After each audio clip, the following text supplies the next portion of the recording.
Coach, please go ahead with a brief opening statement. Yeah, tough day today, obviously. Tip your hat to Stanford. They were ready to play. They hit everything.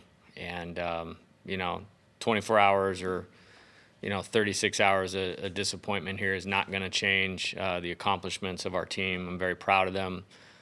First outright conference championship team at the University of Arizona in 29 years. 45 wins, national seed, host of regional, super regional, be champions of both of those, and lost to two really good opponents here in terms of Vanderbilt in a really tough game. The other night, I was proud of the way we competed in that. And then today, they were just better. Like I said, we left a lot of pitches up and over the plate, and they hit everything.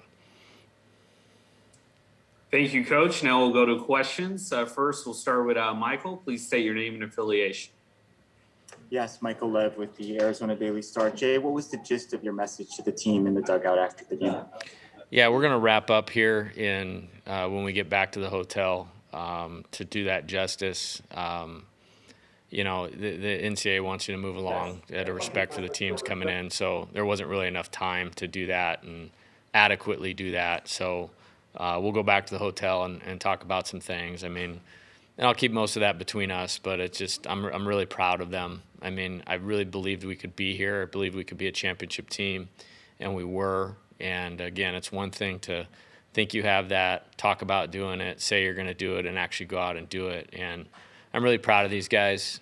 Great baseball team, made up of great competitors and great character. And so it's going to be tough. This is a tough group to say goodbye to, and we'll have some of them back, but collectively pretty special. And we're going to make sure we know that how I feel about them. All right, next we'll go to Teddy. Teddy, state your name and affiliation. Teddy Cahill, Baseball America. Shay, just what kind of growth did you see out of this team, especially in the second half of the season and into the postseason? Yeah, tremendous growth, and good question, Teddy. I think, this year felt like 2 years into one. A lot of the main players in 2020, when we felt like we had a team that could get here and it was shut down by COVID, returned with the exception of two. And so this was like 2 years in the making. With that being said, I do think we improved. I think they handled the whole COVID thing extremely well. We had a really productive, or as productive as you could have, summer, productive fall. Lost two of the three first games of the season, made some adjustments, and really got better as the year went on. To only lose, I think, 2 series the entire year in the conference that we play and the schedule that we play is a great accomplishment. But I thought we got better as we went. And in my opinion here, nothing really changed. We just ran into 2 worthy opponents where the margin between winning and losing that game Saturday night against Vanderbilt was incredibly small, and they put themselves on the right side of that. And then today we just got beat by a good team. And, but I thought we grew. I thought some guys really made some steps forward. I think some guys played their ways into professional opportunities. Guys played their way into, being elite college players, and all in all, just a great team. So very proud of them, and yeah. Next, we'll go to Brian. Brian, unmute yourself and state your name and affiliation. Brian Peterson with AZ Desert Swarm. Jay, you mentioned that a lot of pitches were kept up. Was that what you were seeing from Garrett? Was he just not able to keep the ball down? Yeah, I think they had a really good plan against him, and he made some mistakes, and those are big, strong, physical guys, at least in terms of the Pac-12, the 2 most physical teams made it here, in us and them, and we knew Williams was going to be tough. He made it hard on us in the regular season matchup, and there wasn't a lot of margin for error. Tip my hat to Garrett to getting out of the jam in the first with no runs, and then got a 1-2-3 second. But then as we just were moving forward, it was just, he'd leave a ball up and they make him pay. And he hasn't done that. He had a phenomenal season for us. We won 9 of the 10 starts he had in Pac-12 play. All he does is win, at least that's what it feels like. So today was kind of an anomaly. And I'll tip my hat to Stanford. Those guys got some grown man swings off on mistake pitches. Again, if you have a question, please use the raise hand feature. We'll now go to David. David, go ahead. Hey Jay, Alex Williams had some success against you guys up at Palo Alto. What was the plan coming in today to try to be more effective against him, and how do you feel it went early there? Yeah, great question. The plan was last time we looked like we were trying to do too much with him. He has good movement on his fastball where you feel like it's going to be on your barrel, then it moves off. Has a really, really plus changeup. I don't know where he sits as a draft prospect, but for me, that's one of the best pitchers that we've seen the entire season and should be talked about as a draft prospect.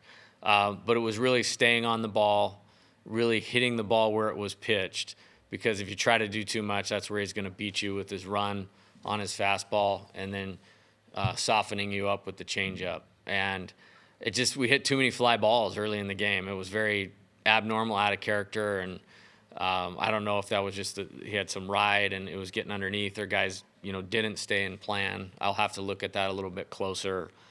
We did start to put together some at-bats against him. Again, it's 5 runs in 6 innings, but, at one time they had more hits than outs in, like, the 5th inning, and you're not going to win in Omaha when that's the case. All right, next we'll go to Sean. Again, please state your name and affiliation. Sean Fagan, the Daily Wildcat. Coach, even with the tough loss, was there anything that you saw from the game that you liked from your players and what they were doing? Well, when it was 10-0, it was going to be hard to come back and win that game against that quality of team. And, we just met in the dugout and just said, hey, not that I don't care if we win, but let's be realistic about what's going on here.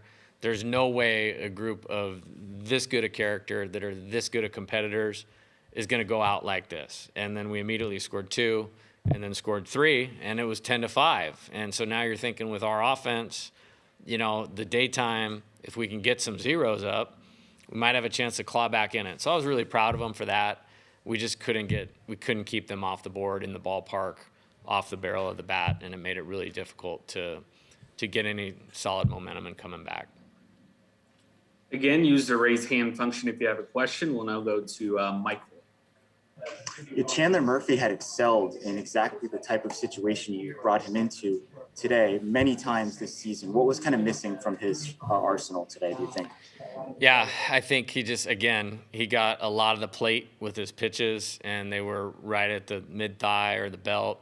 And when you're looking at, and I'm going down their list of, Eddie Park, Tawa, Jones, Huff, Robinson, all those guys had multiple hits.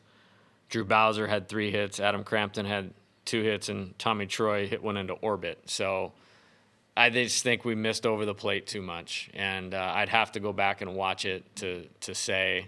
But, yeah, it was a lot of the same with Garrett. And those guys are quality pitchers and have been good for us. They're 2 of the biggest reasons we're in Omaha right now.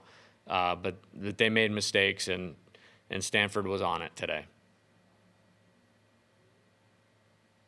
All right, we have a question from Brian. Brian, state your name and affiliation, please. Brian Peterson with AZ Desert Swarm. How important was it late in the game to get in as many of the guys as possible to add to the experience?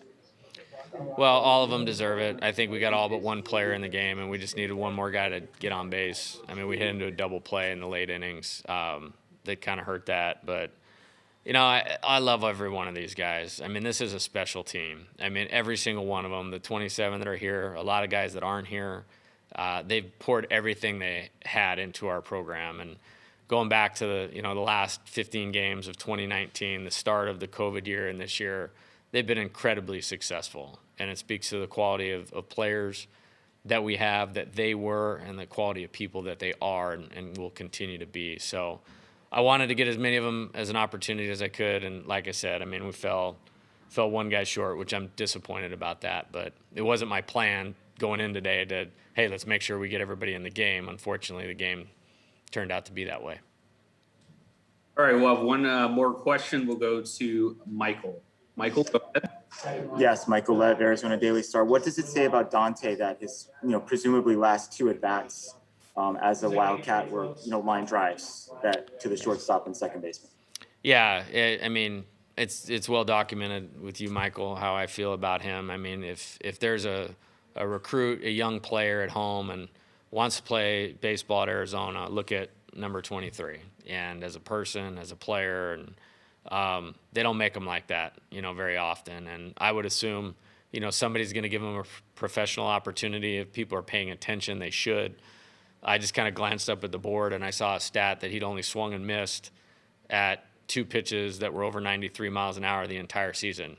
That screams major league hitter to me. And so he's a special one, and one we're going to miss. And his on-the-field contribution was amazing. I thought it was awesome that he was named first-team All-American the other day. He certainly deserved it. And the only thing he's better at than playing baseball is he's a first-class and quality human being. Thank you, Coach, for your time today. Thank you. We will be joined momentarily by Dante Williams. Please use this time to raise or lower your hand as necessary.